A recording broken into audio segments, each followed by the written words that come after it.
I wasn't planning to do an introduction to this video, but now that I've started talking, all I can hear is construction noise. Do you guys hear that?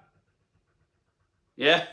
They're building a new building opposite where I live, so it's like a construction zone outside my window, so apologies for the background noise. It's probably going to be a persistent thing throughout this video and potentially future other videos, so apologies for the noise, but let's get on with the review.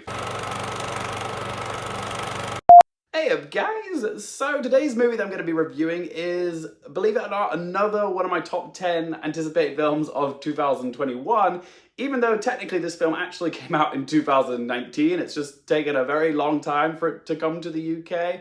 It's called First Cow and it's directed by Kelly Reichardt and is based off the novel called The Half-Life, which was written by John Raymond, and both John Raymond and Kelly Reichardt have collaborated together to write the script for First Cow. I'd heard great things about First Cow. It was getting a lot of early buzz out of Telluride, Berlin, and TIFF. It was named as one of the top 10 movies of 2020 from the National Board of Reviews, and it also won the Best Film at the New York Film Critics Awards, so yeah.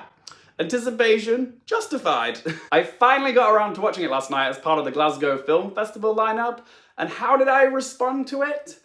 Well, it's funny because I actually had a challenging time trying to get invested in the story in like the first 30 minutes of the film. But after a certain point in the plot, it gets really interesting. And then at that point I was invested and actually really did enjoy the film. So if you do plan to watch this one, all I say is just be patient with it. It does take a little bit of time to get going, but once it does, it really is good. The film starts off with a prologue of sorts, which is set in the modern day. Alia Shawkat is walking her dog and they stumble across two skeletons laying side by side, buried somewhere in the forest in Oregon country. So we have our premise. Who did these two skeletons belong to? How did they get here? And what happened? We then jump back in time to the 19th century. It's now 1820, I believe, and we meet Otis Figowitz, who's also known as Cookie. He's played by Orange is the New Black star John Magaro. He works as a food scout and chef for a bunch of these fur trappers. One night in the forest, Cookie meets King Lu, played by Orion Lee, who is a Chinese man on the run from these Russians. Cookie helps King Lu avoid being found by the Russians, and a friendship is forged.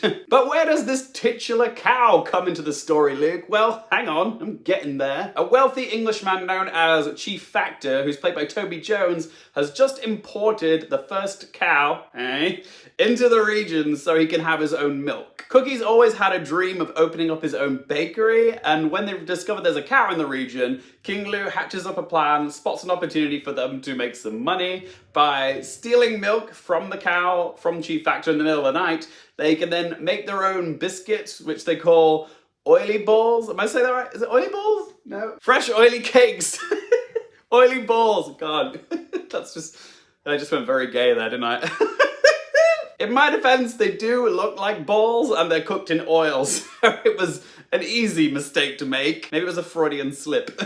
Anyway, they sell these fresh oily cakes at the local market and they're a huge hit. Everyone wants a piece of them. But how long can they go without being caught? So yeah, after the two start their little enterprise together, things do get really interesting.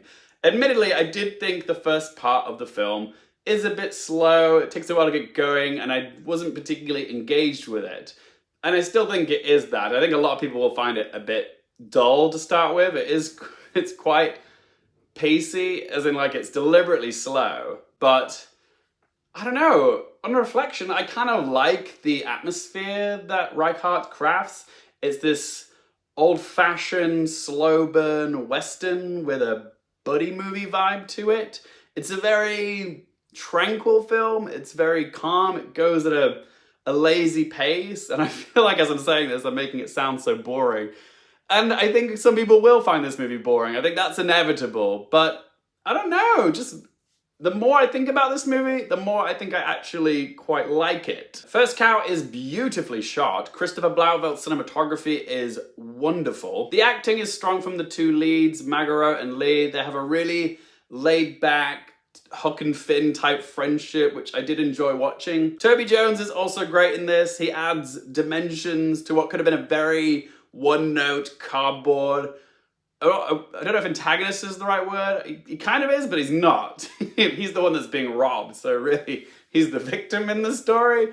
but he's not presented really as a villain or a good guy either. He's somewhere in the middle, and that's great that Toby Jones manages to find the complexities and the grey area of this character. I admire it. I love Toby Jones. He's such an underrated actor. So let's ask them 3 questions. Firstly, would I watch this again? I think so. I don't think this is a film that I want to like go to the shops and buy and add to my collection, but it is a film I probably will revisit someday. I like how unique it is, and Rijkaard's unconventional approach. Secondly, do I recommend it for you guys? Oof.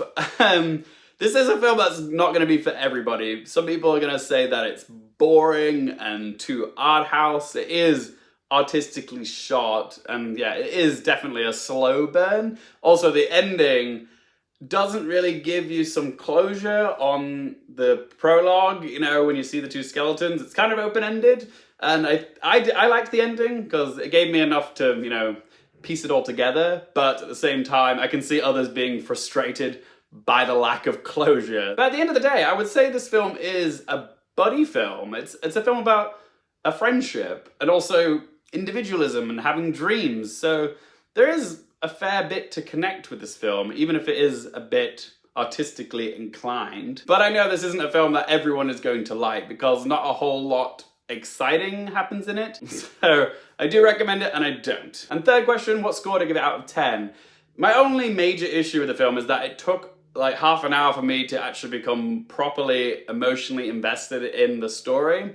So for that, I'm going to give First Cow a score of 7.5 out of 10. But as always, guys, it's just one bloke's opinion. Love to hear your thoughts on First Cow. What did you make of it? Let me know in that comment section down below. If you've enjoyed the video, hit the thumbs up button. If you want more movie, TV, and Oscars related content, don't forget to click subscribe. And if you want to follow me on any social media, Twitter, Instagram, that box, all in that video description down below. And as always, thank you guys so much for watching. For more things related to movies, TV, and popcorn culture, I'm Lee Carefield, and I'll see you next time.